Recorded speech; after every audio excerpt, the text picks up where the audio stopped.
So first we start with the keywords and jargons I'll be using during consolidation session. So as we discussed, the overall solution is all about creating a one integrated financial statement across different subsidiaries. So the moment I say financial statement integrated, this is what the interpretation of it. The parent company, like we have chosen an example of Tata Group and all the underlying subsidiaries, these are going to be aggregated. Consolidation entails aggregation. But it's not a traditional aggregation. There are certain financial calculations or logic are being applied, which is governed by IFRS 10. And from there are some subtraction or adjustment take place. What are the subtraction and adjustment? We'll discuss in few minutes. And the final outcome, what you receive, that entails consolidated financial statement. So by definition, it's a process of preparing and presenting, right? As we discussed yesterday, presentation through 10K, 10Q reporting, preparing and presenting the financial statement for a group of company as if it is a one company. That is what we're trying to achieve. So a company which owns more than 50% share, the vocabulary is being used called controlling interest. It means if today you purchase 60% shares from Tata Motors, you become the owner of the company. You become the primary owner of Tata Motors. And the term is called controlling interest, CI. And one who owns less than 50% share loses the control. Therefore, it is called minority interest. It is also called non-controlling interest. So in academic books and Oracle documentation, same thing, many of time different synonyms are being used. So minority interest or non-controlling interest. So these two terms I would be using, frequently. So the moment I say controlling interest, your mind should say the company has more than 50% shares. So there are three types of ownership structure we have. You remember yesterday, the scenario I prepared. Tata Group has got 3 subsidiaries and all 3 subsidiaries has more than 50% share, 50, 60, 70 like this. So when you have more than 50% shares, it is called consolidation taking place and you have a control. So control, what does it mean? So today you purchase Tata Motors 60% shares. Now you are going to control the company. You decide who is a CFO, CEO, the business policy. You are going to do this. You are a primary on a driving seat. But in case you own in between 50 to 100%, 20 to 50% shares, then he loses the control. But you still have a significant power of influence. So real-time scenario of this Tata Group, Cyrus Mistry X or what you call Mr. Cyrus Mistry, who used to be a group CEO for Tata Group, late Cyrus Mistry. His family used to have a significant influence on Tata Group because they own in between 20 to 40% shares. You don't control, but you influence. This method called equity method. The beauty is that you need not remember this. In application, these configuration are given. Correct? You don't need to remember them. I'm just telling you for the sake of your understanding. And when you have less than 20% shares, it's called cost method. So these are 3 additional keyword I'll be talking about. Since we consider the entire company as a group of company as one company. Okay. Now imagine in this group of company, some transaction is happening from outside world and some transaction happening inside world. Okay. So in this Tata Group, In this Tata Group, there are two subsidiaries, and Tata Group own more than 50% share out of it. Tata Steel,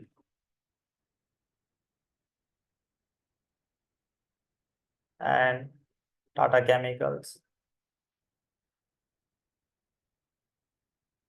Now, what happened? The Tata Steel buys some goods from outside world, right?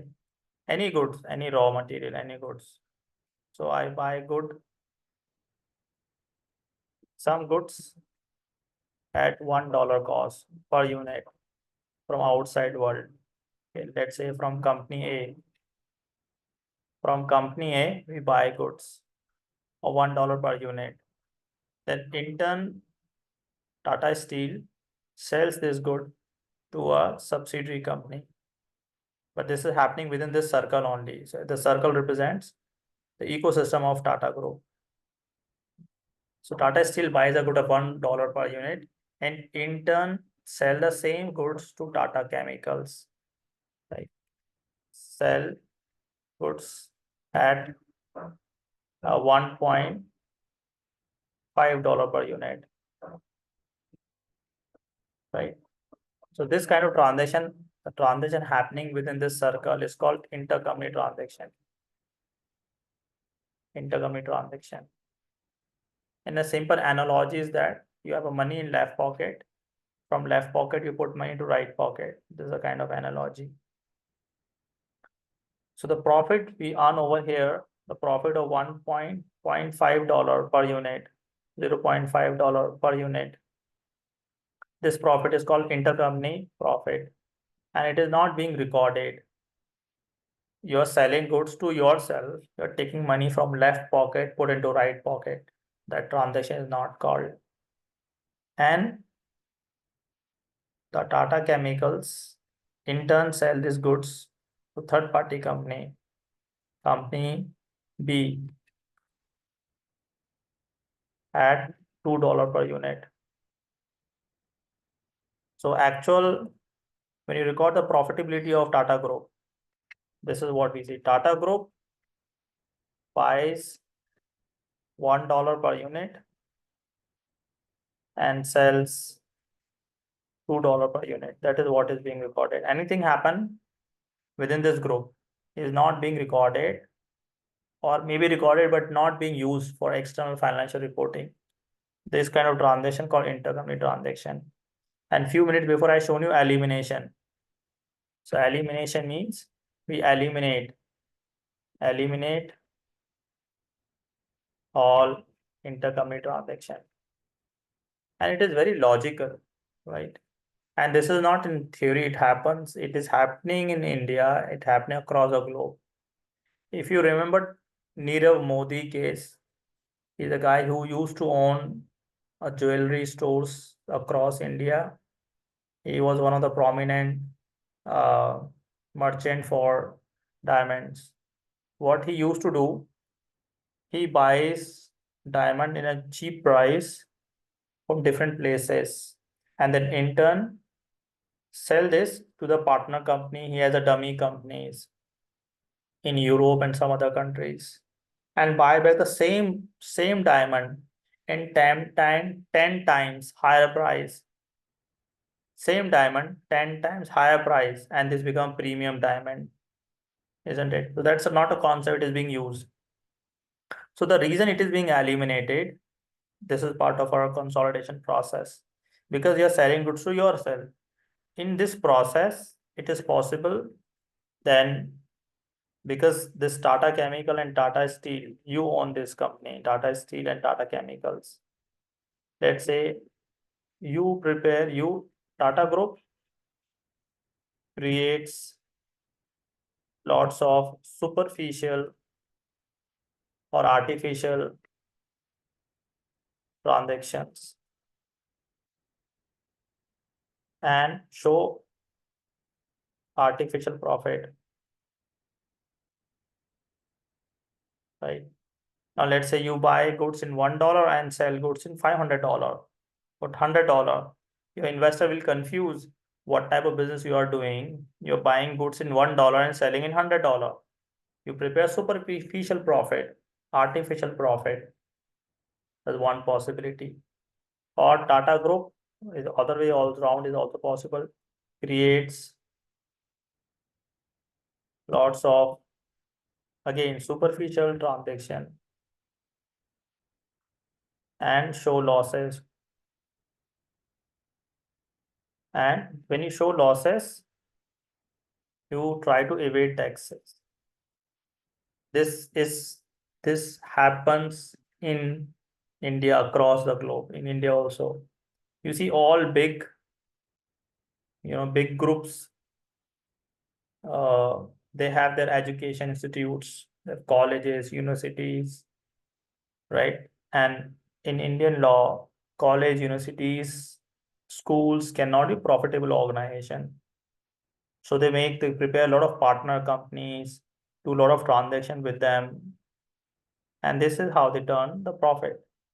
So neither when you own when the owner is one and you own multiple companies, the transaction happen between these companies. The great possibility you can show artificial profit or artificial losses. Either you evade taxes or probably befool your investors. Therefore, all the interview transactions are eliminated. It is exactly what I mentioned as a part of consolidation process. During the consolidation process, elimination take place. So this is what also happened. You might have seen your email I sent across yesterday about consolidation basics and various example of consolidation in Excel. So before you run this process into your application, you run this into Excel. The reason you do it in Excel because you know an expected output. Just a quick overview about how IFRS 10 evolved. It come from IAS compliances, International Accounting Standard. Everything you do within the product is governed through certain compliance. It is not arbitrary, it is not something Oracle decided. It is not in that way. Why? People say, yes, it is in that way only. The reason behind it, whereas compliance is. So we'll discuss them. Not an account. At the end of these compliances, they are numbers, calculations. So we'll discuss the context of calculation.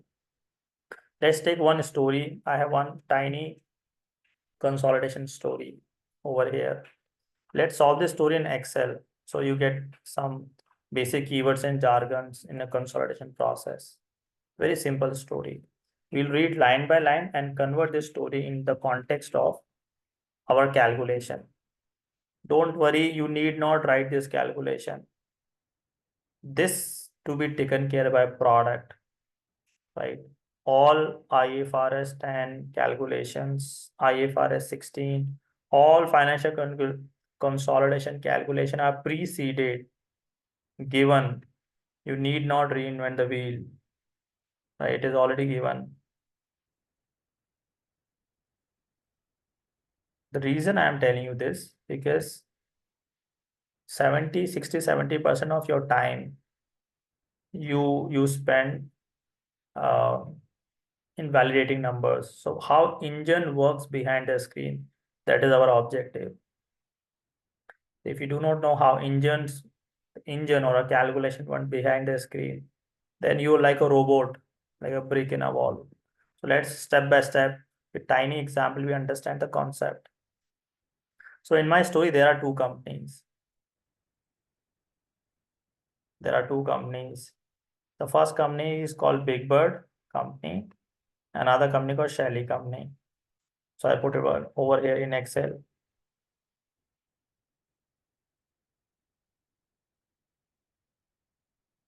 Let's label it Big Bird,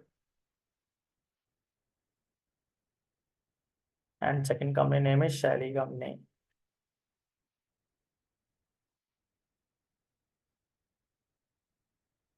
Two companies I have over here.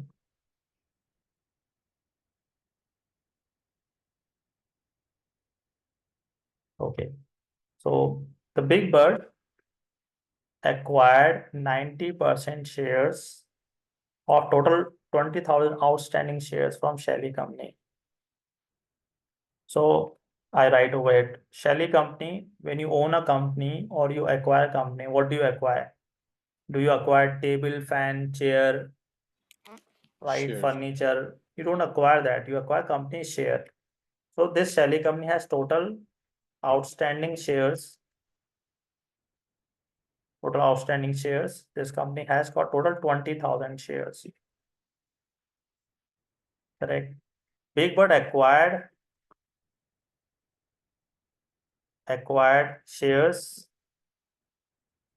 90% shares, right? So number of shares acquired. As I said in the past as well, it's a fifth class mathematics. 90% of 20,000. Number of shares Big Bird acquired. 18,000 shares Big Bird acquired. That is what is given over here. So to induce or to attract sufficient number of stakeholders to sell, Big Bird ended up offering $35 per share. Few minutes before, I've given you example about Tata Motors. If Tata Motors share price is $100 and you offer $200 per shares, everybody is willing or driven by lure, right? They will sell the share automatically because you're offering a double price. So at first I put uh, paying $35 per share. The share price also given over here. The share price is $30 per share. Despite the fact the shares are being traded in the market between 29 to 31 per share. So the Shelley Company share price per share price $30. Everywhere unit is dollar, we assume.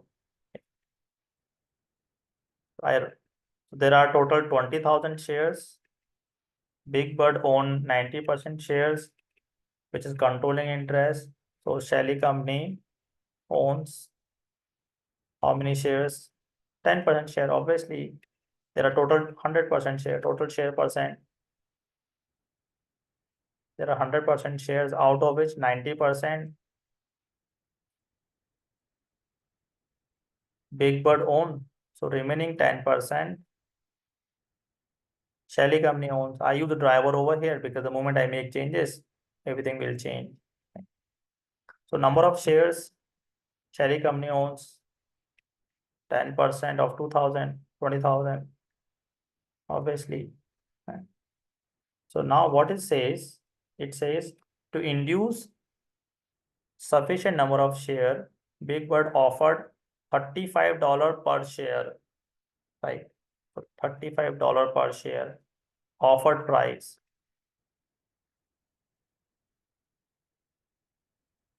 $35 per share.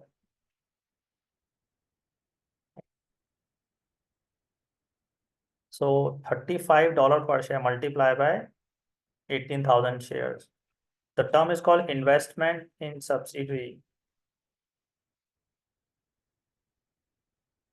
There are 18,000 shares and the cost of per share is 35,000.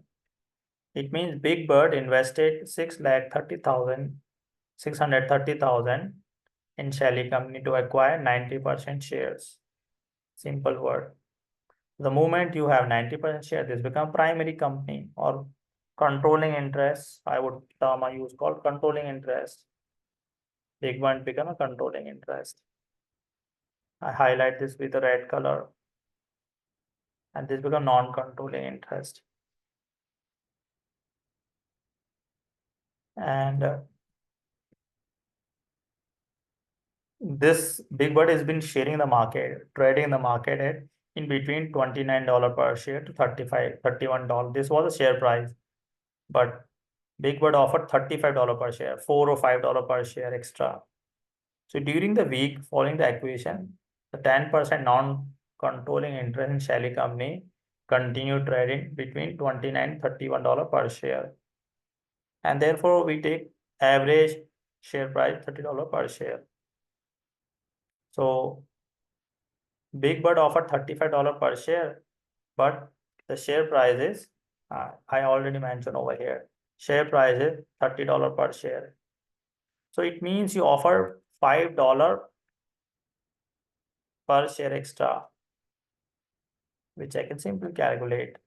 How much you offered extra? Big Bird offered $5 per share extra, isn't it? I would rather put over here. The money you offer extra, I would rather, it was traded in the market, $30, you offer $35. So Big Bird paid $5 extra. This is called goodwill, correct? I'm sure all of you have heard this tons of time. The company, goodwill is an intangible asset. You can't touch it, you can't feel it. Goodwill, right? The value you earn in terms of faith or in terms of some logical factor. So $5 extra you paid.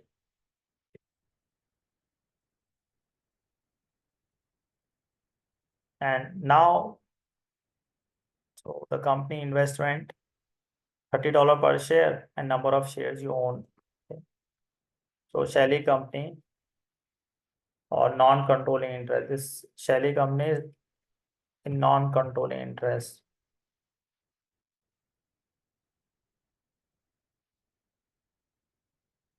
Because it owned less than 50% shares.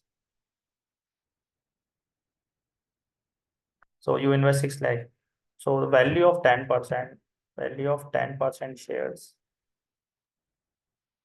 correct? Or value of Shelly company post acquisition. This is also you can call value of Shelly company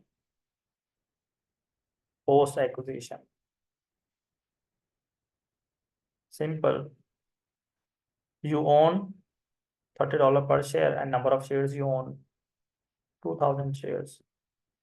There's a value of 10%, there's a value of 90%, the value of 90%, the value of 10%.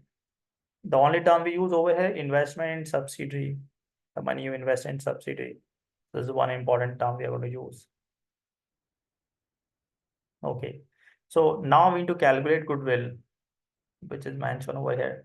Goodwill, again, I am saying the beauty is that you need not calculate all the calculation, system is going to do it for you. You're going to calculate goodwill for controlling and non-controlling interest. So anyway, you can calculate goodwill, right? How much money you extra you paid. So actually the value, turn it back to red. For 90% share, you offer 6,30,000. Right? So 90% share price, share cost. How much supposed to be?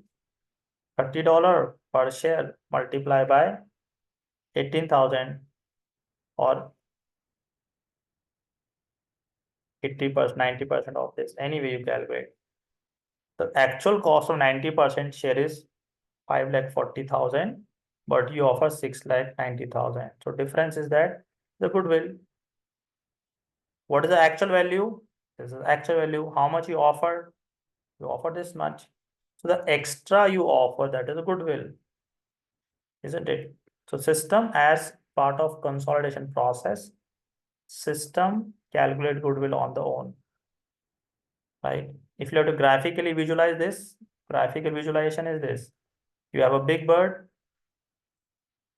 company, right? And second one is Shelly company. What Big Bird did? Big Bird paid $6,30,000 to Shelly company. Big Bird paid $6,30,000 to Shelly company. How much? $6,30,000 to Shelly company and acquired 90% share.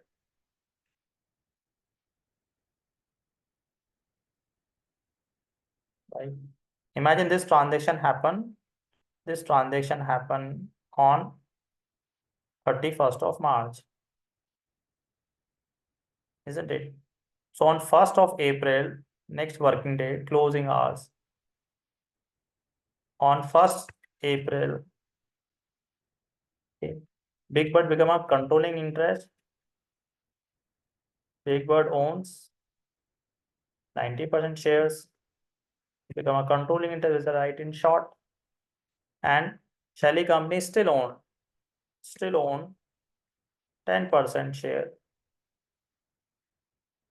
10% share. This is non-controlling interest, correct? So goodwill, the money you paid extra, that is called goodwill, we calculate in few minutes. For controlling interest, for non-controlling interest, goodwill is zero, right? Simple. The actual value calculate, actual value of 10%, 10% of 2000, and the number of shares you own over here, that is all 2000. Difference is zero. For non-controlling interest, I mean, calculate goodwill makes no sense. Even if you want to calculate, this is zero. Controlling. So now you have two keywords: investment, subsidiary, and goodwill. Okay. Now it means 1st April, I put a complete date. 1st April 2024. Right? 24. From 1st April 2024, you can draw a timeline over here. From 1st April 2024 to 31st March 2025.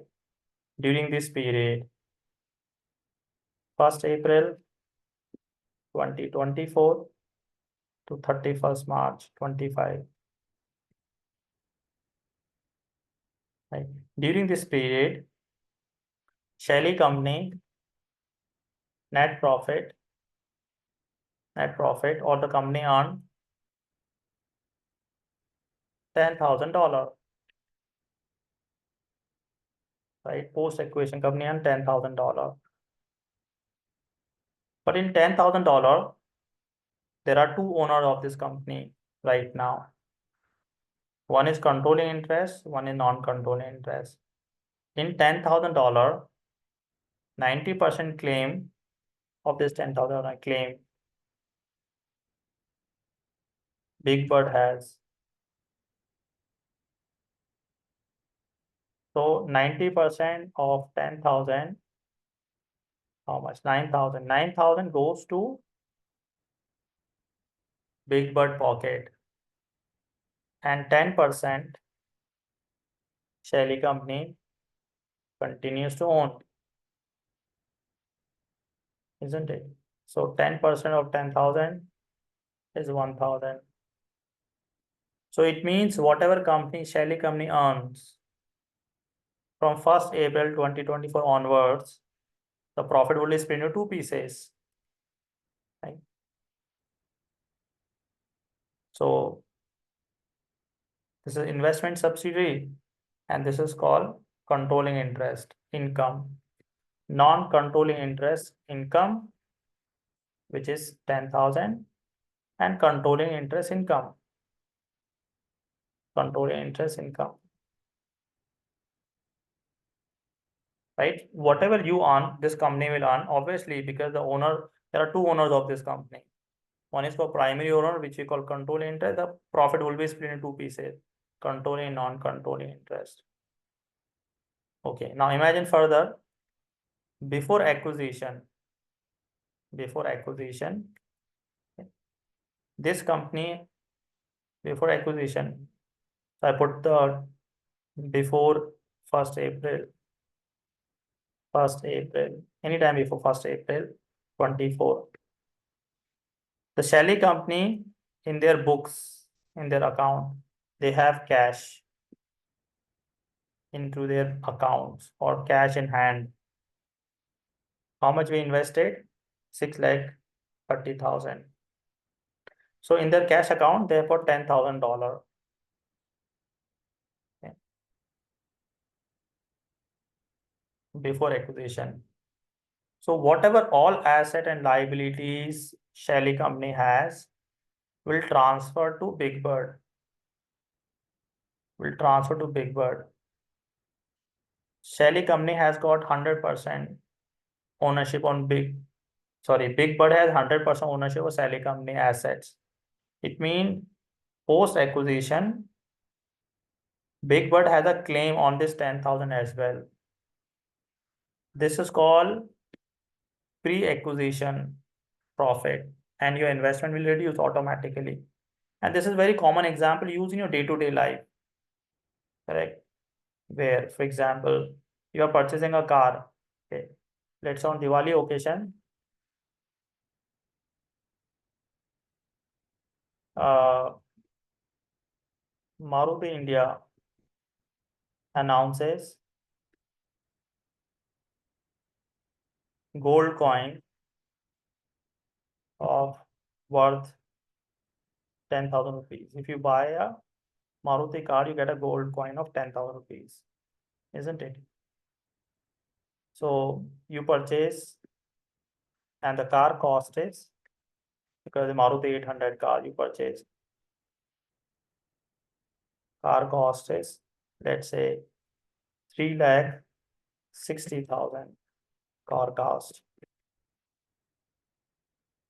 This is you paid, but in return you also got a gold coin of rupees 10,000.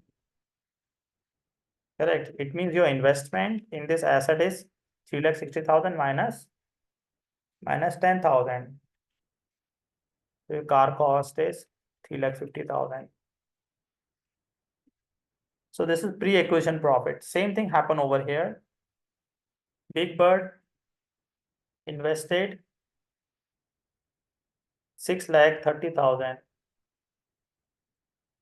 right? And during this, I mean, before acquisition, a Shelly company has how much amount we have taken? Anyway, $10,000 in their cash in hand, in cash. So actual investment becomes 6,30,000 minus 10,000. That is your investment. So there are treatment during consolidation process. We also treat those number as well. So post acquisition, whatever Shelly company has, everything Big Bird has a claim on it. 100% consolidation. So when you file your taxes, right, as we said in the past as well, our scope of discussion is always at group level. Everything we talk at group level. FCCS consolidation work at this level. All calculation, business logic, everything we'll talk about this layer. We don't discuss anything below this layer. The same thing we discussed yesterday as well. Anything happen below this layer is the ERP scope, which is none of our business. Mine is above this. We have covered this. So that is one tiny case of consolidation. We discussed on a couple of elements. There are more elements, right? The calculation which I did it over here. So in this story, there are a couple of things we did not discuss. We will discuss it subsequently. The example I discussed, it was in the context of IFRS 10. But there are other cases. There is possibility of joint venture. Okay. What is the treatment of a joint venture? Let's say Tata Group has one joint venture with uh, Ford Automobiles. And together they are running through some business. They've done some joint venture and running some project. How they are going to treat whatever Ford automobile asset liability they have, how Tata Group is going to treat with this way. This is a separate clause that comes under IFRS 11, joint venture. So all what I did today, For you, what you need? You need to hardly click 5 mouse clicks. You do 5 mouse clicks and the whole all calculation will take place. You need not bother about it. Every calculation to be taken place, right? But the challenge is not how calculation taking place. The challenge is the biggest challenge you need to handle it. Whatever calculation taking place, are they correct or not? That is one of the important concern. So I prepare an Excel sheet as we go further. We are going to validate all numbers. So we are not living in a perfect world. There could be any human errors. Let's say your accountant has mistakenly loaded wrong account sheet, wrong trial balance. Possible, right? So you see this Excel sheet, this is rendered, one of the example rendered by FCCS. So what if your accountant loaded wrong trial balance, human error, which is not in your hand, and you need to have a skill to validate the numbers are rendering correct or not. You see, I highlighted over here red color, something which entails the following calculations are not correct. This is the reason I do a lot of stress on uh, learning the calculation which system is going to do it for you. So you can handle those scenarios. I mark with green and red color, you see. But when you render a consolidated balance sheet, as you see this example of consolidation balance sheet, there are possibilities some numbers are not incorrectly calculated or incorrectly calculated due to tons of reason. Okay. So with a typical technical mindset or developer mindset, you cannot validate, right? You cannot validate those number, but there are tons of tickets. Actually, 70% of your time and energy, you do this job only. Do you do development every day? Do you do write program every day? Obviously not, right? You don't write program every day. You don't create application every day. But the task which you do often every day is a validation of numbers. Okay. So I want you to bring to this level of your skill so that numbers aren't rendering correctly. You should figure out first and why they are not getting rendered correctly. This is our objective. And every class will follow this objective. So that's a basic calculation. When you talk about an architecture of the solution, our solution consists of two kind of cubes. Okay. Yesterday, I think also we discussed. Our ecosystem consists of, now Oracle has got two kind of offering. For a standard offering, right? So when you go to Oracle and you want to buy this FCCS solution, Oracle will offer you this. There's a possibility one. The possibility second, you're a huge company and you said, Oracle, we are going to buy 5,000 license. We are buying a 5,000 license for FCCS, but we want to ensure the performance is good. You put your clauses that I want this, I want that on top of standard offering. Oracle may also customize offering as well. It is very subjective. It's a subject to your sales activity. What I'm talking about over here is standard offering. So you see these cubes, these are called S-base, and the name they have called console and rate respectively. S-base cube. This is engine or database. They are so robust. The code was written in 1994. The code was written in 1994 and is still being used. I'm sure you don't know many software product which were code was written in 1994 and the product still being used. It is one of them. Along with this, we have one more relation database. I draw over here. System uses internally two databases. One relation database, one is S-base queue. And then you have, I put it a little smaller.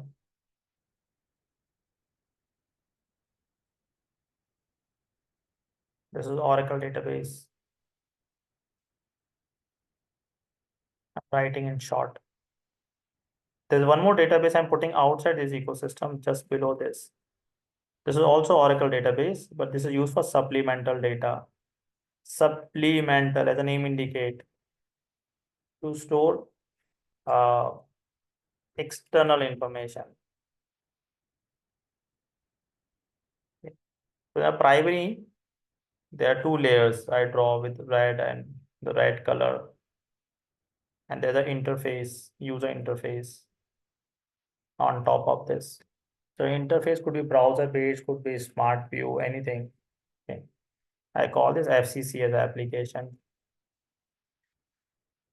Interface could be web based, could be Excel based, call it smart view, could be API and blah blah blah. There are many interfaces.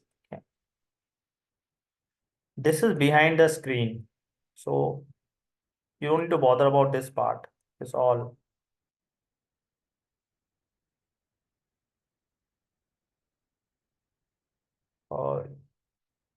Okay. This is all behind the screen.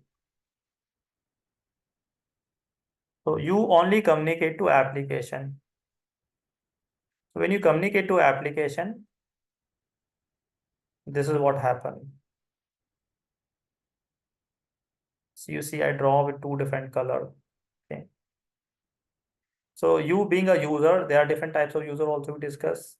There are four class of users, but we as a consultant play one of these two job role. Either you're a service administrator or you're going to be power user. You're not an accountant. The training is not about an accountant job, end user job of this FCCS training. So four type of users are there who will communicate with the application. We are going to play the job role as a service administrator. So when you communicate to the application as a service administrator, so as the name is service admin, you are technical owner of the application, service admin. You have a 100% unrestricted access to the application. So if you modify metadata, let's say you add one customer, one product, this stores in your relation database first, and then it is stored in your Sbase queue. Why so? We'll discuss this in a greater detail. And when you make some changes, data directly stored in your Sbase queue. It doesn't store in relation database, doesn't require. So you don't need to bother about all this stuff because for you, the interface is only UI. You don't need to bother about this. The reason I mentioned the architecture behind the screen, because many of time you're going to write custom calculation. So if you know the architecture is great. First role is service administrator, second role is power user. Power users are business guys, business users, and they're trained on technology. So often they are a budget manager, controller, right? To train on FCCS. So some tiny application maintenance job, these guys can do on their own without IT support. Why? Because our solution is from technology driven to business driven solution. We are shifting to business driven solution. It means business user can do basic admin activity on their own without any IT cost. The control is shifting. Why so? To lean IT cost. Lean the IT cost, therefore the control is shifting. So in all new generation software, business guys are going to manage application. The other job role is user. This is information consumer, advanced information consumer. So these are the people who play around with the numbers, isn't it? The data validation task these guys are going to. These guys may also do it. Okay. Play around with numbers.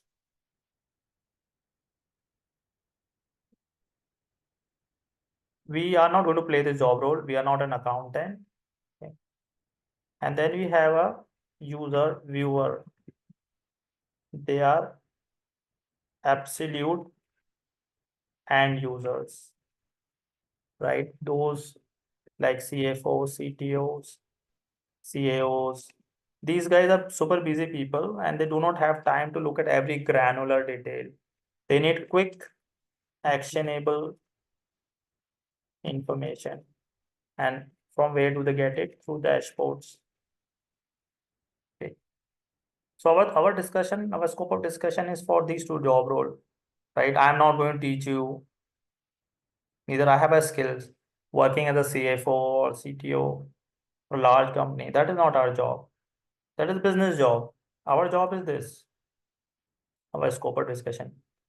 So internally, system uses two databases, Oracle database to store metadata and sub metadata and what we call textual information. And there is one more database called supplemental data. Okay. Why? So I write over here one more thing. Oracle FCC is actually not a one product. Oracle FCC is a two product. Okay. So I put over here features, on-prem and cloud. Okay. So in a consolidation capabilities, obviously we need consolidation. So for on-prem, the product is called HFM. For cloud, we have FCCS. Then in a consolidation, we also need a closing process, financial closing. In cloud, it is done by FCCs, but in on-premise, you used to have a separate product, financial close manager. I'm writing in short. There's a separate product in on-prem, but cloud has FCCS. Then we have a disclosure notes. Finance, we need disclosure notes or financial disclosures. So on-premise has disclosure manager.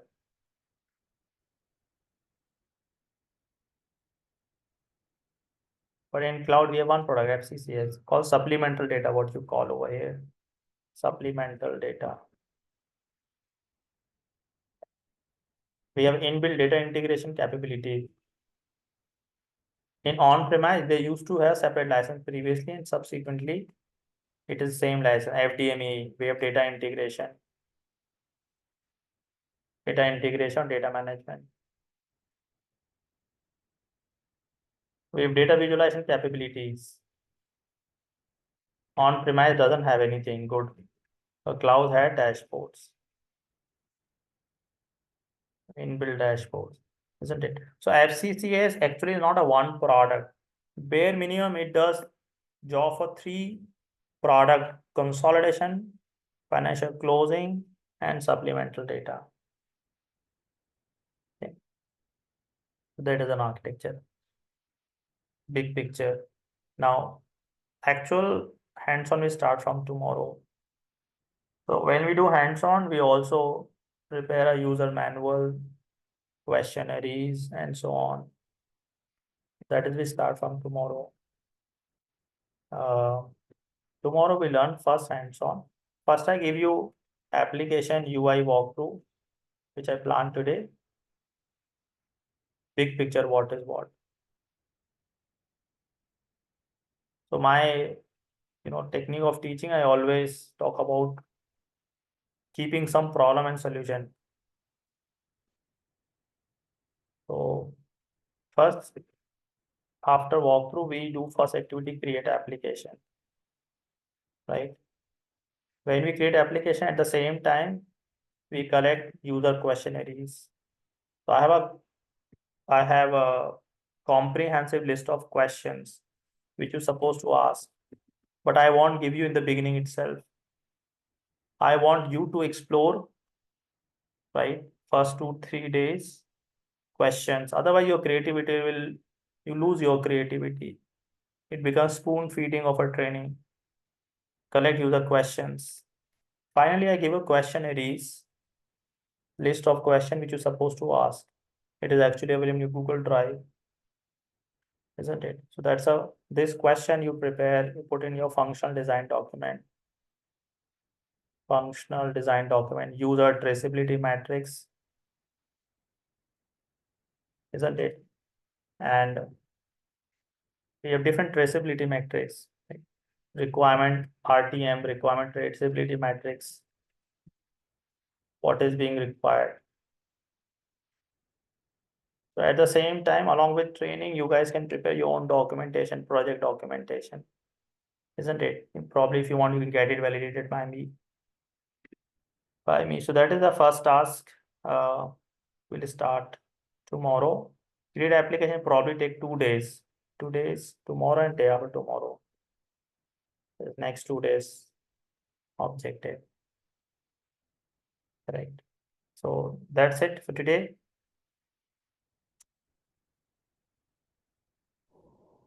So, Amit, I have one question. Hello, am I audible? I'm listening. Yeah. So yesterday I have not joined the core meeting. Today only I have joined the meeting. You mentioned in one of the this discussion that you have sent some consolidation email yesterday. So I haven't got that email. Can you share with me that email again? Uh, if you haven't got it, probably your registration for the training is not done yet.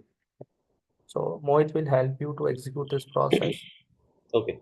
Followed by this, I'll share across all the learning material.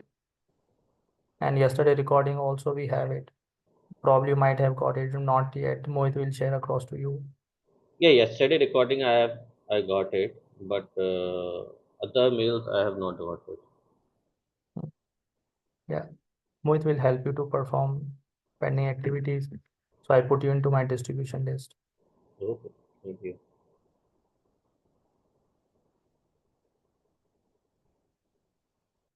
Any more question? Anything which we can prepare before tomorrow's class, Amit? Or we should know? So before tomorrow, again, as I said, I would have sent across financial consolidation basics. You can start going through the basics, IFRS basic and financial consolidation use cases. These are two things. In fact, you need another 15 days to complete that use cases. Okay. Yeah, I have. Well, we are on recording, so if you want, we can stop the recording. Okay. Actually, I got a list of students from Mohit. So I put them into my distribution list. If your registration process pending, probably that is the reason you haven't received it yet. I'll work with him and send across to you. Thank you. Yeah, I was having some trouble registering it. I had sent email to Mohit as well, the error I am Mohit receiving. will help you for the same then. Okay, thank you.